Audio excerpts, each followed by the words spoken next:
Alrighty, everybody. What is going on, y'all? Welcome back. Welcome back to another live. We are doing a very late live stream tonight, only because the reason of my sleep schedule currently is terrible. Um, Mostly because I've been up working on things at night. I feel like I'm most productive at nighttime. So, anyways, but that's actually good because with this severe weather event, we're going to have to do some night coverage here on Sunday, in which we are going to be here to help you guys out with the live coverage and stuff like that. But, anyways, guys, it's good to see you all. What's up, Brad? What's up, Scott? Good to see you guys. Hope everyone's doing well. Of course, everybody else who is joining, obviously here in the chat. It's good to see you guys. Hope everyone's having a great night. I apologize for the late live, but, we're going to give you guys a bit of a rundown on what's coming up here soon, because we do have a pretty decent, I think a pretty decent event coming up here. Anyways, what's up, Kim? Good to see you. I think I already said that. What's up, Dixie? Saying hello, y'all. What's up? Hope you're doing well. But anyway, so the first thing I want to look at here with y'all is SPC, Storm Prediction Center. Here we do have now officially risks for severe weather. So if we look at the day 2 outlook here, so this is on Friday. So this is going to be actually for, I believe, later today. Since today is obviously Friday. So we do have a level 1 threat for severe weather through now extending all the way into Oklahoma state here, which is definitely pretty interesting, including areas like Lawton, Oklahoma City. We're under the risk for severe weather today. Then, of course, we go into Texas, including areas like Lubbock, Midland, Big Spring. Let's see here. San Angelo included in the risk here overall. So definitely we got to keep it out there for today. But that's not my main concern. So then we work our way over into Saturday. Now officially the SPC does have a risk. We were talking about this yesterday. I think the bigger of the days is probably going to be on Saturday going into Sunday. I think Sunday is probably going to be the biggest of the days. But here is Saturday's risk from the Storm Prediction Center here. And you can obviously see that, we have central eastern Texas, in that risk here for Saturday. Same thing for southeastern Oklahoma, southern kind of southwestern Arkansas, as well as a pretty good chunk of Louisiana here, as well as a little bit of a really small sliver of southwestern, Mississippi. So like I said, this threat's going to be going in from Saturday, really starting today, going through Saturday into Sunday, in which obviously we're going to be needing to do some coverage. Once again, I'm going to be doing a lot of coverage for you guys on Sunday morning. We're going to do some overnight coverage. Now, the problem with this is the fact that this event will be going into the nighttime, and I think personally the strongest part of the storm will be in the evening and overnight hours of Saturday going into Sunday, in which we're probably going to be seeing a tornado threat, damaging wind threat, as a combo being a pretty big concern. And given that that's nighttime, it's a big problem, because nocturnal tornadoes, you can't really see anything that's going on. You just got to rely on what's going on the radar and stuff like that. So that makes things obviously a little bit more dangerous. And because of that, I definitely want to be live for the nighttime, for the nighttime coverage here. I definitely would rather do that overall. So mark it on your calendar. Sunday morning, we're going to be doing a lot of coverage for you guys. So just make sure y'all are here. That way we can keep you guys up to date with everything. But anyways, all right, let me get to some of these comments here. Let's see. Hello from Texas. What's up, my friend? Good to see you. Polly, member for Tropical Tropical Storm member for 6 months. Thank you so much, Polly. I appreciate the support, my friend. Aaron Owl says live when it's live. Is it live when it's live? Huh? Is it live and lives the same or spelt the same way? Anyways, what's up, Brad? Good to see you. Let's see. Is there anything going on right now? Right now, no, not really. If we actually pull up the current radar, which I'll do real quick, we'll hop over here to. We'll go MRMS reflectivity. We'll do hold on a minute. Where'd that go? Oh, they actually changed that on me. They made it its own little column. But yeah, we'll pull up the current radar right now. You can see, there's really not a whole lot going on.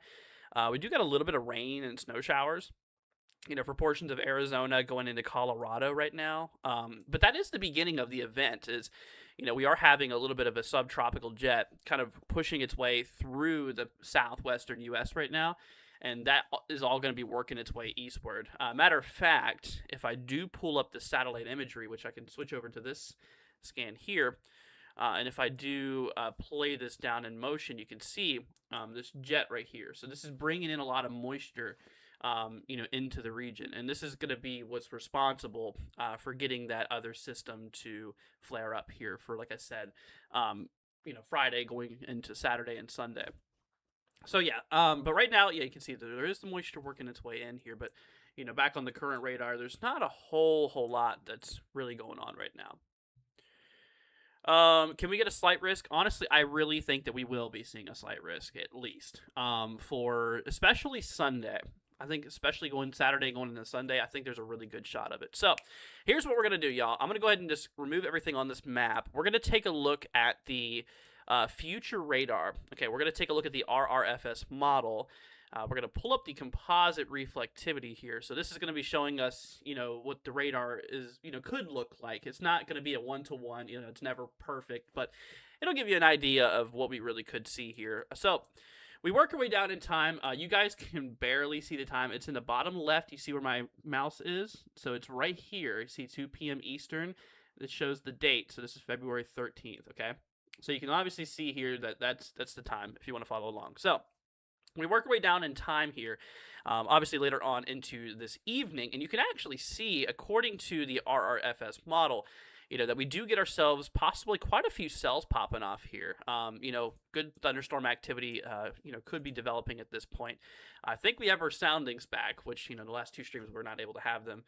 But anyways, so let's grab a little sounding here. I'm really curious to see the environment. Actually, I see a bit of a capping inversion there. You see that? That little bulge there? That's actually a warm layer. That would actually be hurtful for thunderstorms in general. Here, maybe let's grab another one. I maybe want to grab another one ahead of that, maybe to the north. Maybe we'll see what we're going on here. Maybe with the sounding. Okay, not much better, but the wind shear though, that's pretty impressive. So you see how the winds in the lower atmosphere. Look where my mouse is. So this area here, it shows the winds going north at the lower levels of the atmosphere, and as you go up in altitude, the wind direction changes to the northeast, which that's very important for tornadic development. You want really strong winds, and you want those winds to be changing directions as you go from the surface to the upper atmosphere. That is going to allow for the spin to potentially be existent within these storms here. Now, in terms of instability, from the sounding, there's not a whole lot of fuel available, but there is just enough to allow for some storms to potentially fire off here. So, I mean, it's an environment where storms would likely occur. But then we continue our way down into Saturday morning. Those storms will continue pushing eastward. And like I mentioned, it's not really until Saturday, Sunday when things really start popping off here. So this is for 7 p.m. on Saturday. You guys can see that line that kicks off here. I mean, at this point, this is likely going through Dallas sometime in the early to mid-evening for Saturday. Also areas out by like Waco. We could even have a few prefrontals. So you have the main line here, the main front here, and then you have a few of these scattered storms ahead of this front here. These are what we call prefrontals. These could actually even be a bit of a problem, for tornadic activity or whatever. So I'm gonna grab a sounding here as well. Let's see here. Just walk home from work and it's clear in Granbury, Texas. I gotcha. Free thinking. Thank you so much for Tropical Storm membership for 7 months, my friend. Saying, hey, Andrew, glad you're going live Sunday. Yeah, me too. I definitely want to be here for you guys on Sunday because I think that's going to be when things are going to be at their peak. So I definitely want to be live here for you guys just to help you all with coverage and stuff. Let's see. What's up, Ryan? Good to see you. Saying also read somewhere this year is going to be a big tornadic year. I think so. Personally, I do believe that we'll probably be in for a bit of activity, especially towards the Gulf. Obviously the southern states are really prone for tornadic activity. That's where a lot of the moisture comes from. It's from the Gulf here. I do think a lot of the South would have decent potential this year, for tornadic activity. But I'm not going to get too much into the climatology side of things. But yeah, I definitely think we do need to keep a close eye out there for it. Anyways, all right. So here's Saturday. So we work our way over here into later Saturday. This is probably when we're going to go live, either really late Saturday or extremely early Sunday. So, at this point, we have a pretty aggressive line likely on our hands here. This is for midnight Sunday. I'll definitely be live right at this point. You can see that, we have a pretty nasty little line here. Now, at this point, we would likely be seeing a lot of gusty winds, potentially, damaging wind gusts of 60 mile an hour or greater in terms of gusts. Now, the difference between a gust and sustained winds, I know there's actually surprisingly a lot of people who don't know the difference, which it's very important. Sustained winds is winds at a constant, so that winds are blowing at basically a constant speed. So say if you have sustained winds of 30 miles per hour. I'm not saying in this you will, but I'm saying just in general. So if you have sustained winds of 30 miles an hour, it means the winds are constantly blowing at 30 miles an hour. Now, a wind gust is a sudden moment in which the winds amplify. Only for a few seconds usually, in which essentially you can have higher wind gusts, meaning that these gusts or these winds can actually get above the sustained, just for a brief amount of time. So say, 30 mile an hour sustained means constant winds of 30.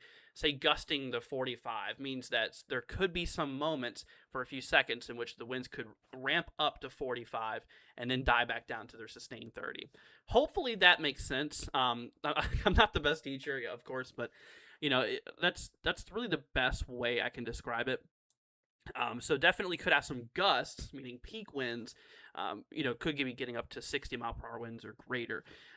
Just given the setup here and, this line, these linear lines are very linear. These lines are pretty good at producing damaging winds here. And then, of course, on top of that, like I said, there's a bit of a tornadic threat here as well. Anyway, so then we continue working our way down into early Sunday. So this is by 3 a.m. on Sunday.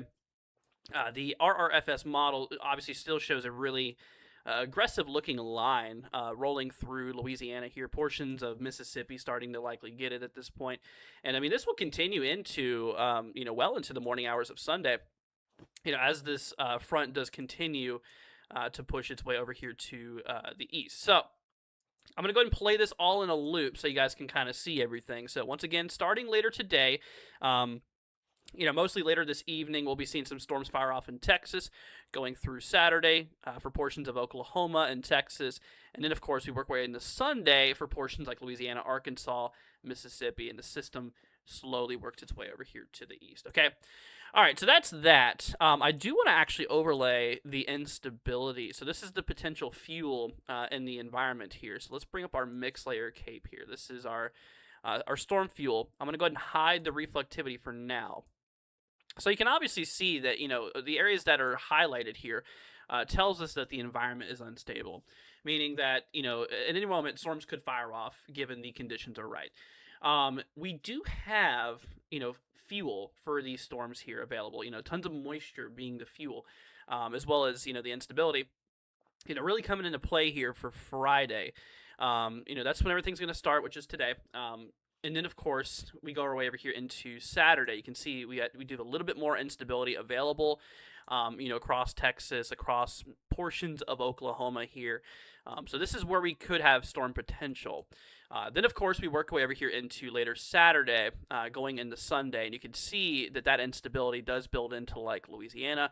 That line at this point would be right in here, which we can look at the reflectivity, and you'll see just that. That is where the line is, because the line of storms is pretty much sweeping up all that instability, essentially. But anyways, so that's what we got there. And I'm actually going to grab a sounding here. Let's grab a sounding out by Lake Charles. This is for 1 a.m. on Sunday. We'll go ahead and see what this shows. Let's see. I used to live in Granbury years ago. Oh, really? Gotcha. Okay. So this sounding here is a little bit concerning in the way I'm going to try to break this down as simple as possible. So if you look on the right panel, this is what we call a hodograph. So basically this just shows us the winds, the wind direction and the wind speeds at different altitudes, right? And you notice how we have this kind of arch here. That is telling us that the winds in the lower atmosphere for this case, excuse me, the winds in the lower atmosphere in this case are changing directions and increasing in wind speed with altitude, which is just what we want for tornadic activity. So typically, for tornadic systems, for looking, what you want to look for tornadic activity is, curvature on your hodograph, which we do obviously have here, telling us once again the winds are changing directions and wind speeds with altitude. And which we can also confirm this by looking at our lower level wind profile on our SKU-T chart. Here on the surface, the winds are pretty much straight to the north. That's your northerly advection. That's where your moisture is coming in from the Gulf, shooting its way up into the country, pulling everything north. Because that low is located north of the sounding here. Anyway, so then we go up in altitude, and you notice the wind direction actually changes, the wind direction does change, in which we go from pretty much straight winds going to the north in the lower atmosphere to winds changing direction to the northeast, kind of in the lower mid-atmosphere. So it's very important that we do get this, this change here. Now, another thing that's really important, so we got the kinematics, we got the, the wind shear there. Now, another really important thing is the moisture content, in which our dew points here are going to be in the upper 60s, which that is really, really good for storms in general. Typically you want your dew points in the 60s or greater, because this really allows for a lot of warm, moisture-filled air to pull in. Because, we actually went over this in a video I created, educational video series, that essentially warmer air can hold more moisture, and because our dew point's high is telling us that the environment is going to be capable of holding a lot of moisture here. So that's really going to be a lot of the fuel for these storms here. Now, also we have a little bit of CAPE, which is convective available potential energy. So this is just potential energy in the atmosphere in which the storms can use to fire off. And we have a little bit. Now, it's not an absurd amount of instability, but it's enough to get the job done, of course. There is enough instability. We do have a pretty dry mid-level atmosphere. I don't know why my pen did that. But the atmosphere is pretty dry, between 3 and 9 kilometers, which definitely could help with some of these storms and stuff like that. Maybe even introducing a bit of a hail concern, which we'll have to look into further. I don't think it's going to be the main problem. I think mostly it's going to be damaging winds and tornadic activity. I think that's probably going to be some of the biggest concerns here. But overall, this is a pretty decent little sounding here. You got curvature hodographs. You got good amounts of moisture. You got enough CAPE, enough fuel instability. It's a pretty good little sounding here. Now, another thing to look at here is surface to 3 kilometer storm relative helicity, which this is also really important here. Over 350, that's pretty decent, and that does call for potential tornadic activity. There's a lot of that veering winds we were talking about. With the winds changing direction with altitude. From the surface to the upper atmosphere. So because of that, the helicity values are going to be pretty decent, given those kinematics and stuff. Anyways, let's see here. Do I think it's going to be really bad for Dallas, says Molly? Dallas is going to be in the threat. It's not going to be like a high risk or anything like that. No. But there will be a little bit of a concern, I think, regarding the potential for damaging winds. I think that's mostly going to be the concern is damaging winds, but a couple tornadoes cannot be ruled out, given the environment that we were looking at. So you can see the line here. This is the RRFS model. Shows it kind of rolling through this line. Now, the timing could obviously change drastically between now and then, but according to this model, it could be somewhere in the evening of Saturday, maybe early to mid-evening. This specifically showing 6 p.m. on Saturday, but that's likely to change. Models aren't that good usually. Sometimes they are, but sometimes they're not. But I'm just telling you, around sometime on Saturday evening, you'll be getting those storms. Matter of fact, you might even have what we call prefrontals, meaning that we could even see a few little cells pop off ahead of the main front, meaning you could get a few storms popping off here and there. These ones we need to look out for as well, but the main line will be coming through sometime in the evening, which Could get a few storms as early as the early afternoon here on Saturday. And then once the line sweeps through, that's when your severe threat basically goes away. Because the line uses up the rest of the instability. Cold air starts pulling in. That cool, dry air mass on the back side of the system starts to come in and stabilize the environment, which is good. But anyways, that's kind of what we're seeing there. So I mean, Dallas does need to watch it. We'll definitely keep a close eye on it. But I wouldn't strictly worry about it. I wouldn't worry about it, but I just keep an eye on it, because there could be maybe a little bit of a concern for damaging winds, and we'll have to see about that tornado threat. Anyways, can I ask what state this is? Yeah, so I mean, this is going to be taking place for a variety of states rather than one specific state. The main states involved in this event is Texas, Louisiana, Arkansas, Oklahoma, Mississippi, and probably Alabama. That's the main states that are affected here. Starting in Texas, then going through portions of like Oklahoma, then of course going through Louisiana, Arkansas, as we work our way into Sunday here, and then of course maybe even into Mississippi, Alabama. We're going to have to see about farther east here. Obviously the RRFS still shows kind of a line intact for maybe Georgia, maybe Florida, Panhandle. We'll see what happens. At this point here, let's overlay the instability. It doesn't look like we have as much unstable, much unstable air here. The further east we go, the more it kind of falls apart. But it does look like we will be having some instability even go over Florida here, which, could even bring maybe a little bit of a storm threat for Florida too, which I cannot stress how much we need that. The Florida, from what I heard, is under a state of emergency because here we essentially are just so darn dry. We haven't really had much, and with the cool downs that happened down here, it killed a lot of plants in Florida. The cold air, a lot of the plants down here cannot handle that cold air that we experienced, which a lot of them have died, in which that's going to really increase your fuel content for fires and stuff like that. But this will be really good. I'm really hoping actually that we do get this. Absolutely. Let's see here. What's up, Haley? Good to see ya. Kim says, let's see, it's -2 Celsius. No, thank you. See, at 5:54 here, even had a little bit of snow, but the car tops are sparkling with frost. You have fun with that. I do not miss that one bit. What's my idea on timing for the line to roll through New Orleans? Good question. So, like I said, a specific time is still a little iffy, but it'll be for the morning of Sunday. The RRFS model that we're looking at here does show right around 7 a.m. is when this line could pull through. 7 a.m. on Sunday, but give or take a couple of hours of deviation. These models aren't perfect, of course. They're not going to be like, oh yes, this specific time on this day is 100% going to happen. No, we are expecting the line to roll through, but it'll be sometime kind of in maybe mid-morning, maybe like 7 a.m. Obviously, it's what the models are kind of showing here, 6, 7 a.m. But we'll just have to see. We'll have to see. It'll be sometime in the morning, though. Let's see here. Plan says, oh, wow, I live in Tennessee Valley of Alabama. Gotcha.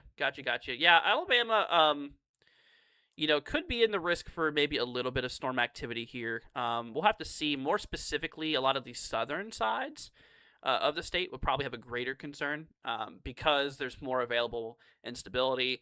More warmth, more warmer air advection. I don't know how. Here, let's look at the dew points here. Actually, I want to pull those up just to see what that looks like. Yeah, there's going to be higher dew point values further south you go. Yep, so up for northern Alabama, the dew points are in the mid-upper 50s, which, in some environments could get some storms, of course.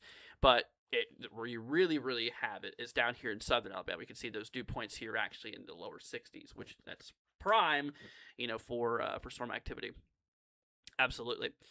So, yeah, I mean, like I said, the southern side of Alabama would have a much, much greater probability of seeing stronger storms and stuff like that. Haley, not really. Not anything anytime soon for you. You're a little high up north for this, up in Kansas City. Yeah, the low of this system, that low pressure is going to be pretty shallow, actually. The central low is going to be over here. So that's your central low, and this is just going to be kind of working its way eastward. Now, the thing about this low, like I said, obviously in the northern hemisphere, they rotate counterclockwise. So that's going to be bringing down cold air from up north behind the front, and it's going to be bringing up warm air ahead of the front. So you got a lot of that moisture, a lot of that warm, moisture-filled air coming up from the Gulf, shooting its way up to the north here on the front of the system. That's how we get the environment primed for storms. And then on the backside, stable air builds back in. We get that stable air mass that comes down, cooler, more drier air builds in on the backside. So, it's just kind of sweeping its way through. And, because the low is moving, the line will be moving with it. So, yeah, that's kind of the setup here, which, for this time of the year, it happens. It happens. But that's just kind of what is going on here with the system here. What model am I using right now? RFSA. Let's see. I'm moving from Kansas to Florida this year. Any advice you can give me? It's a whole different culture for one. Two, well, there is some similarities. Both states being extremely flat, so at least you got that going for you. But the thing about Florida is there's actual trees and stuff, which Kansas, from what I remember, is mostly flat. Like open fields for the most part. No, but for real though, one of the big things is heat. You got to really be prepared for the heat, because we get our dew points down here on a typical day in the 70s, sometimes even the 80-degree dew point range, which makes things extremely muggy. That's one thing that you're going to be probably a little bit iffy with in the beginning is the heat down here, because it can be a little rough sometimes. It can be. That's the main thing. But at least you're coming out of a tornado-prone environment. I'm not saying Florida can't get tornadoes, because that's not true. Florida absolutely can, but it's obviously more common in the plains and stuff like that. But then another concern arises, hurricanes and stuff like that. You got to look out for, because we get them down here pretty frequently, actually, pretty frequently. Anyways, let's see here. Kim says, "Thanks, Andrew. I got to take my son to school." Gotcha. Well, sounds good, and you're very welcome, my friend. Let's see. You live in Huntsville area. Gotcha. Yeah, Huntsville should be kind of on the lower side of the threat. I really don't think that Huntsville is going to be in for much of a big concern. I think if anything, Huntsville is going to be in relatively a marginal, or a low end, I should say, severe weather concern, because of the fact, like we mentioned, that when you go up that high, we lose a lot of our moisture content, for one, but also the instability is lower out there as well. Comparing to areas down south, like for southern Alabama, it's obviously a little bit more unstable closer you are to the Gulf in this case, because it's bringing in fresh moisture. The cold air that's coming in from the backside, it's just creating a bunch of instability overall. It's more unstable for areas down south. Let's see here. What about South Georgia? This system could continue in the Georgia. This would be pretty much for the evening, probably afternoon, evening of Sunday. The line it looks pretty much very dismantled at this point, but it very well could be still intact by the time we go into southern Georgia. So we'll have to look out. There still could be maybe a little bit of a gusty wind concern or whatever. Anyways, let's see here. In Florida, there are gators and pythons. That's true. That is true. That's another thing, is the wildlife down here. Let's see, Scott coming in with a $5 super chat, man. Thank you so much, Scott. That is greatly appreciated, my friend. Saying, hey Andrew, great to see you in the wee hours. How does it look on the Mississippi Gulf Coast this weekend? Thanks. You're very welcome. Thank you so much for the $5. I appreciate it, my friend. So, yeah, the Gulf Coast, especially areas like, Hattiesburg, Gulfport here in, southern Mississippi, I really do think that we need to keep an eye out there for this. You can see, according to the RRFS model, as we work away into Sunday morning, we are probably going to be having a pretty decent little line of storms coming through. It looks pretty solid, a pretty decent environment here. We have, a pretty good set of storms rolling through. We'll actually overlay the instability. It seems like we're still going to be having a bit of instability available for these storms, down towards the Gulf Coast here, the Mississippi Gulf Coast. So, I mean, definitely do need you to keep a close eye on the weather here. I think the main concern for you is going to be damaging wind gusts. Probably between maybe 60. We'll have to see about potential gusts, maybe upwards of 70 miles an hour. I think mostly 60-mile-per-hour wind gusts will be possible. What the winds could peak up to for a couple of seconds, could peak up to 60 within those storms.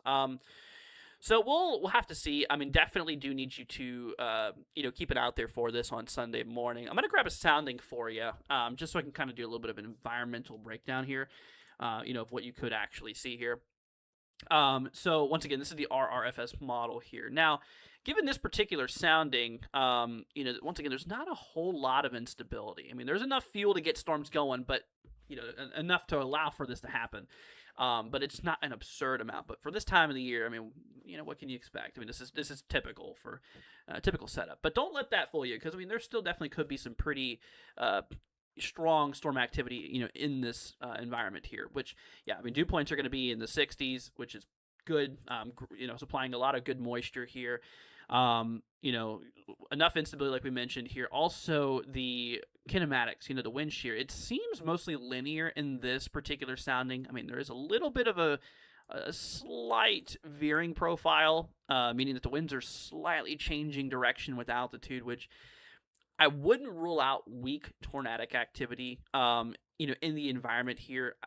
Now, obviously, the chance of you getting a tornado specifically is really, I mean, extremely low. So don't worry about that. We'll keep an eye on it, though.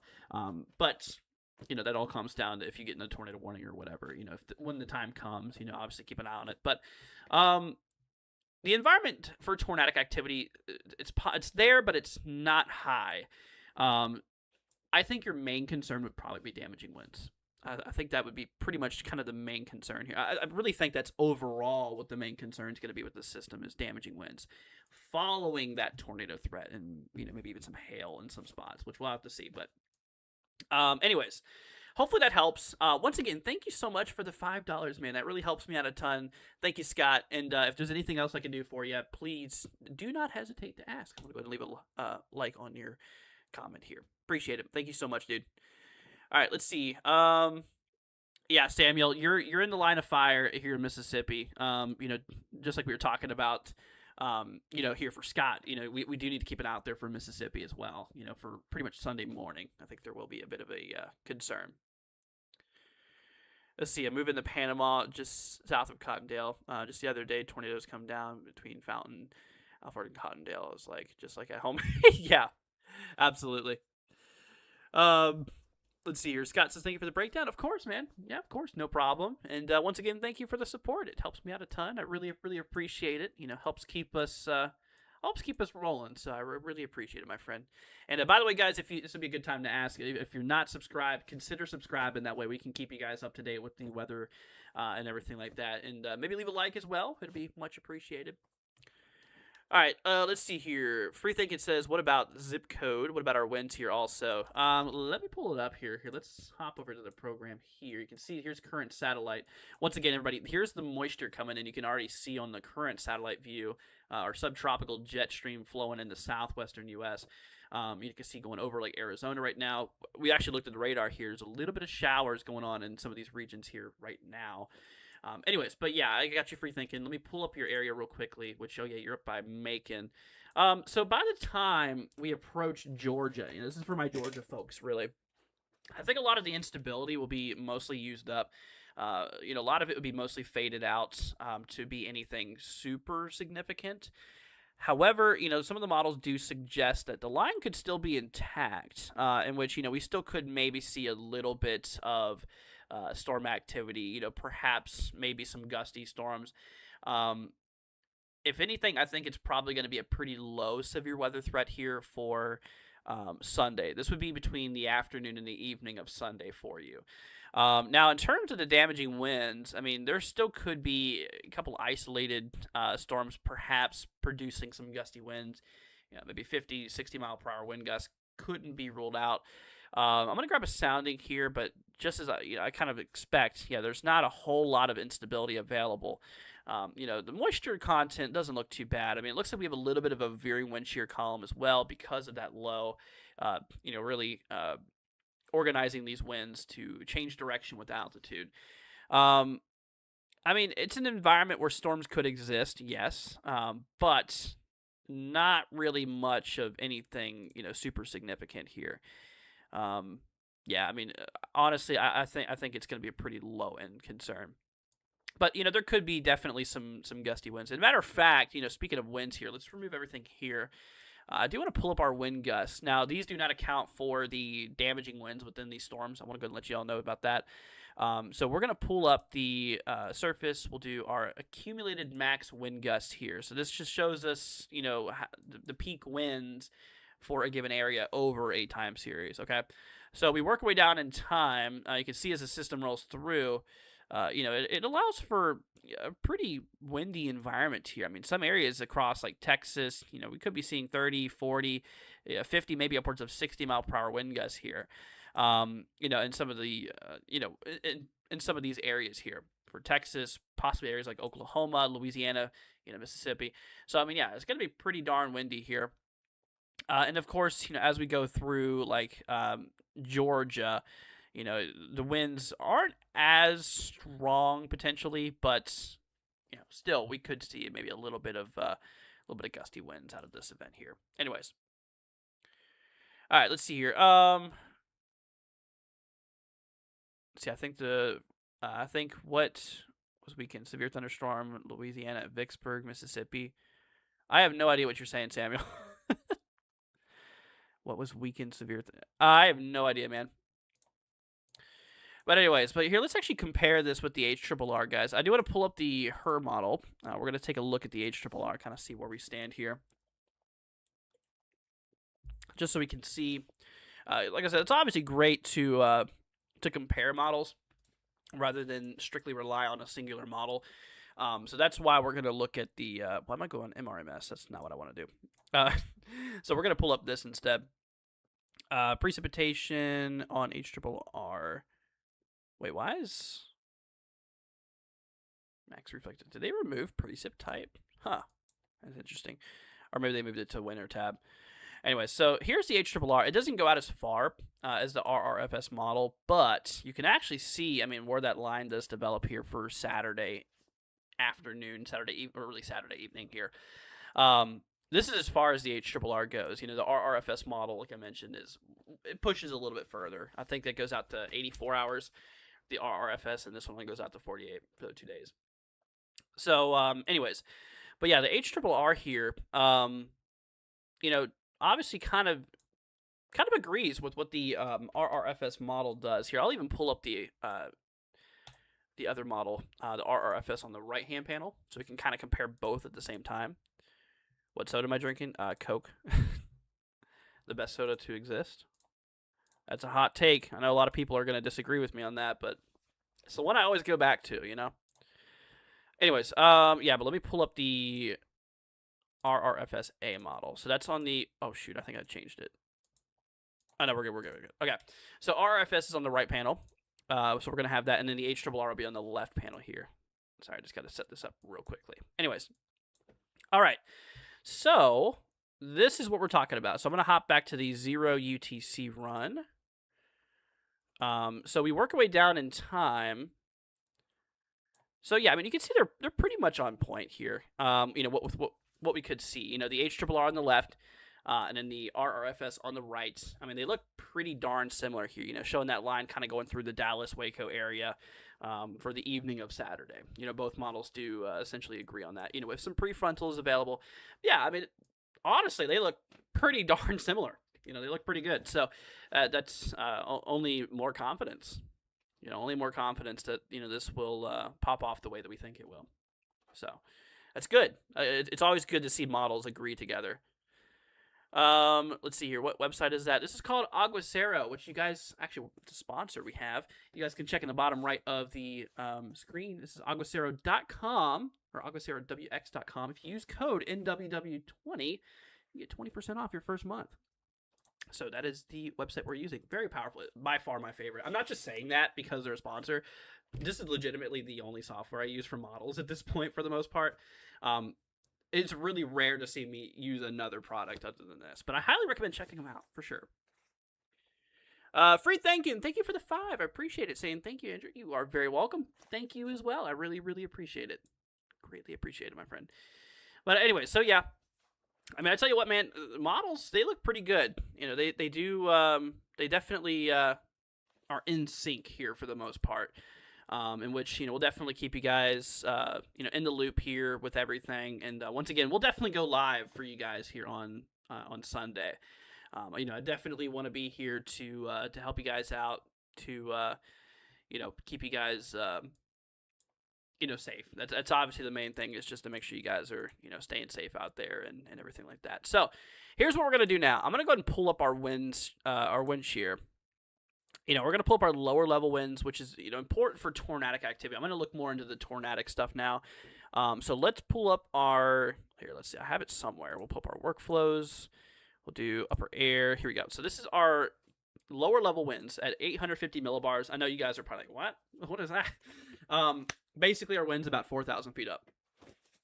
So basically, that's kind of what we're looking at here. So you can see, I mean, we're going to be having a pretty decent little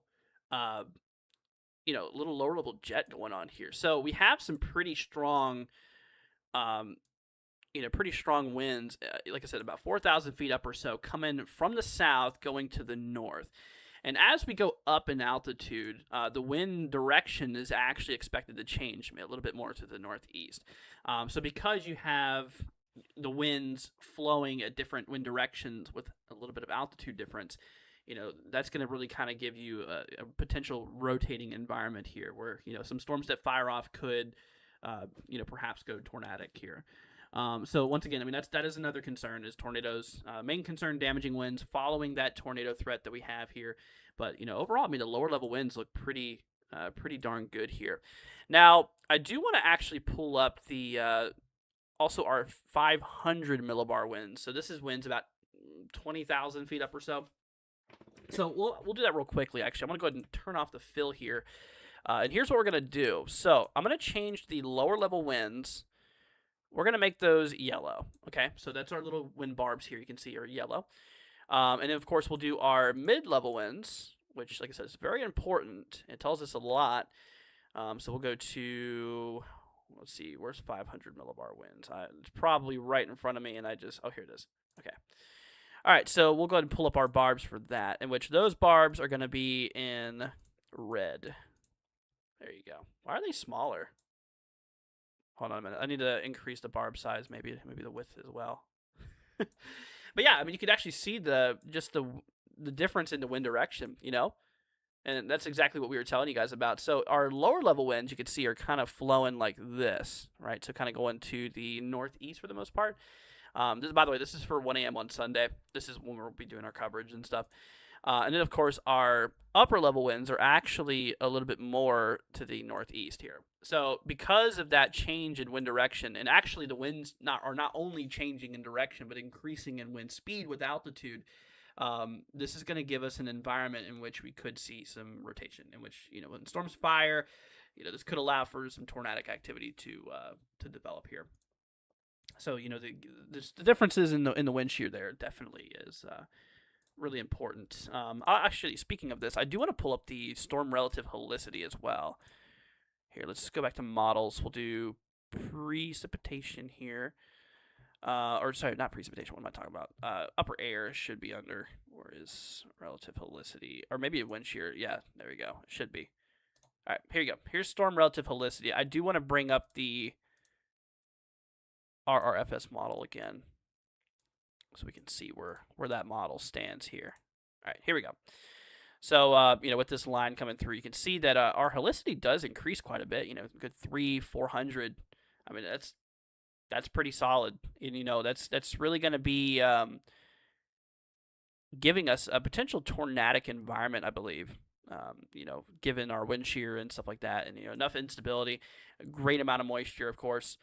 If I grab a sounding here, I'm sure that we're going to have quite a bit of a curvature on our photograph here. It's probably going to look like a little arch on the right panel here. I mean, just given from what I know. Yeah, there you go. Perfect.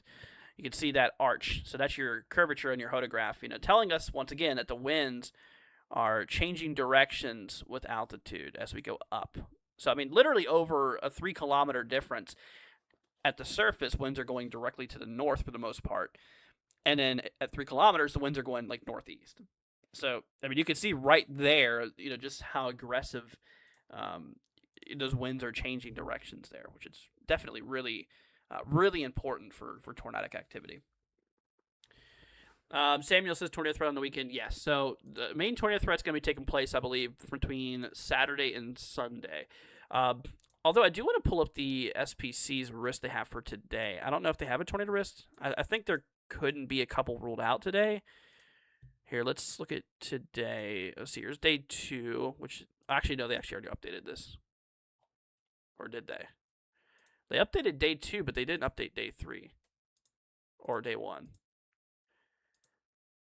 You know what? There you go. So here's actually Saturday's threat. They already have a 2% tornado risk here for Saturday. We do a 5% wind threat and a 5% hail threat. So yeah, I mean, between damaging winds, hail, and tornadoes are all going to be a concern. Tornadoes are damaging winds are going to be the main concern, then hail, then tornadoes. But all of them will be a bit of a problem, a bit of a concern here. But yeah, they have not updated the day 1 outlook yet. Which, I mean, obviously, tomorrow we'll go over all that for you guys. Actually, I do plan on making a video for you guys tomorrow morning, so or probably sometime tomorrow afternoon. I'll have it uploaded. We'll have it uploaded probably right around noon or so. So look out for that. But anyways, guys, well, I'm probably gonna roll off here pretty soon. It's getting a little bit late, but before I roll off, if you guys have any questions at all, throw them down in the chat right now. I'll be more than happy to answer any questions. If there's anything you want me to look at, if you guys want me to look at anything specific on the models, if you want me to look at the timing, if you want me to look at your specific area, just to know what the general thunderstorm threat could be, or the severe weather threat could be, let me know. Like I said, we're here for you guys. I'm here to help. I'm here to make sure you guys are staying weather aware and prepared, of course. And, once again, like I said, make sure y'all mark in your calendars, Sunday morning, we're going to go live for you guys. I will be here to give you guys weather updates, to be walking you guys through the event in real time, because I want you guys to stay safe, especially Sunday, because that's kind of when I believe the strongest of the event is going to be. Not to mention it's going to be nighttime too. Nighttime severe weather is never a good thing. I mean, severe weather is never really a good thing usually, but nighttime adds additional risks because you can't see nothing.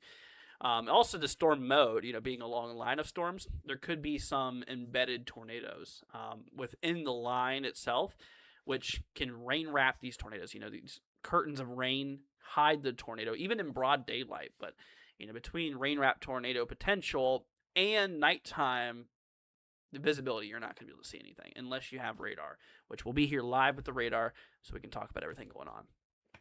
Anyways. Haley, we actually talked about that a little bit earlier in the stream. I think it'll be pretty active in the South, especially. I think it'll be a pretty good year in the South for tornadic activity. But like I said, we're not going to go full into climatology, right now. Maybe I'll do that for another video, at some point. But anyways. But alright, everybody, once again, going once, going twice, if y'all have any questions. And if y'all are new to the channel, first of all, welcome. It's good to see you. My name is Andrew, if you want to know my name.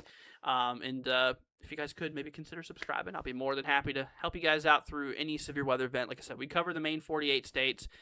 We cover, in tropical season, the entire Atlantic basin, sometimes even the Pacific overall as well. So, anyways.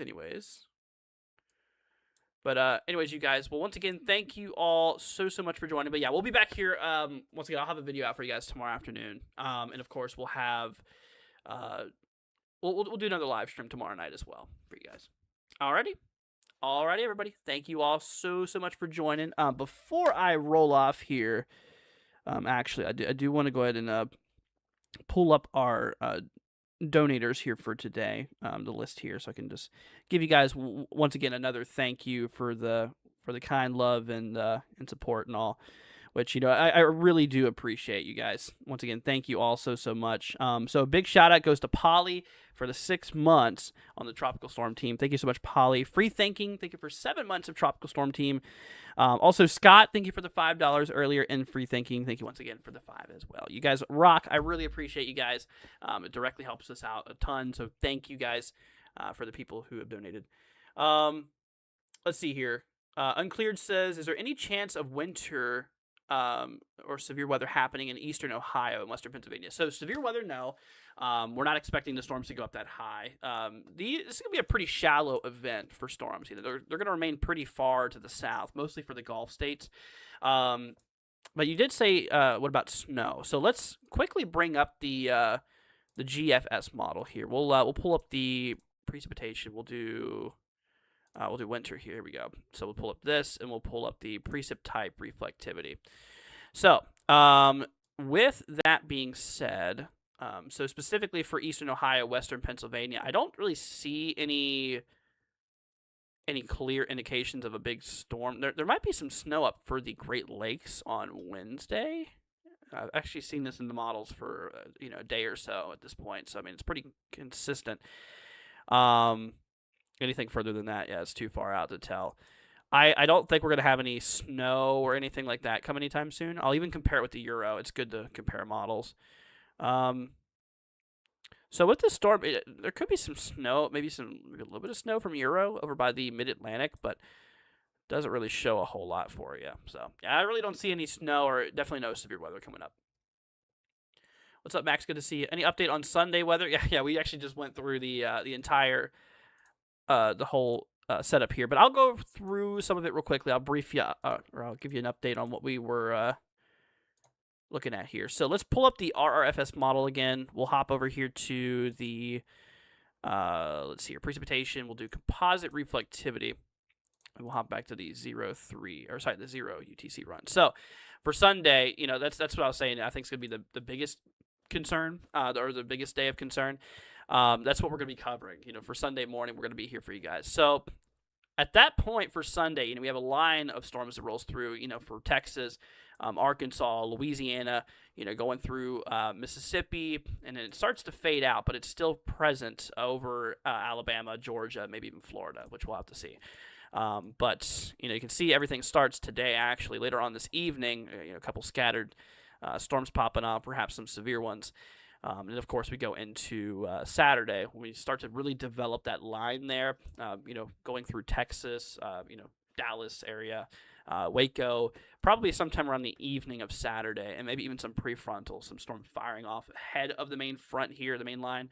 And then, of course, as we progress our way into Sunday, we really just have that big line, in place there, essentially. So yeah, we'll definitely keep you guys up to date. Thank you, Haley. I appreciate that. Molly says, let's see, is it going to get really bad for Dallas with tornadoes? The tornado threat for Dallas would be pretty low. Yeah, as of right now, SPC does have you in a 2% chance for tornadoes on Saturday, which that means within a 25-mile radius around you, there's a 2% chance of a tornado dropping within that 25-mile radius around you. So the odds are pretty darn low, but they're not zero. They're not zero. But, yeah, I think your main concern will be actually some gusty winds with the line that rolls through sometime for the evening on Saturday. Alrighty, everybody. Well, I think I'm going to roll off here now. Thank you all so much for stopping by. I really appreciate it. And once again, if you guys could, on your way out, leave a like, hit that subscribe button. It'd be greatly appreciated. It was good seeing you guys. And like I said, we'll have a video out for you guys tomorrow afternoon. And like I said, also, we'll give you guys another live stream tomorrow as well. Let's see, I don't know what your models show, but what about next weekend showing rain all day Sunday? Are you talking about this weekend? Like the one for this Saturday and Sunday? Yeah, that's the system we're talking about. You can see between Saturday and Sunday, it's going to be raining for a lot of the south here. We'll be getting just a bunch of just normal rain up towards maybe some of the Ohio Valley or whatever. But severe weather is in the south here for the most part. If you're talking about next weekend, it's a little too far for that. We don't like to go too far out in the models, personally. I don't like to look too far out because, obviously the further you look out, the more inaccuracy there is because, it's farther down in time and, everything gets a little scrambled. It's like a game of telephone, right? So it's like, in the beginning, it's pretty accurate. And as you go throughout with it, it becomes more inaccurate. That's exactly the same thing that's going on with these models. The 21st, way too far out. Way too far out. Yeah, I mean, the 21st is what, like 8 days away? I don't like to look any more than 5 to 7 days, honestly. Unless I have, like, solid proof from the models saying otherwise. I don't like to look that far, personally. I know a lot of people do. I like to look that far, but you're never going to get good results if you look that far because it's just too inaccurate. A lot of hype casters, I'm not going to get too much into it, like to look far out because they see something crazy in the models and they're like, oh, we're going to talk about that. And it almost never happens because it's too far out. Can't look that far. That's the thing about when forecasting. There's only a specific time frame in which you can forecast. I know a lot of people like to push their luck by forecasting further out, but they're more inaccurate. But they see a higher reward in forecasting farther out, if that makes sense.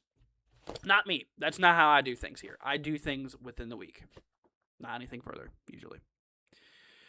Anyways, y'all, all right, I'm going to roll off here now. Thank you guys so much for joining. I really, really appreciate y'all. Once again, if y'all could maybe leave a like, hit that subscribe button on your way out. It'd be much, much appreciated. But all right, everybody. Well, thank you guys so much for stopping by.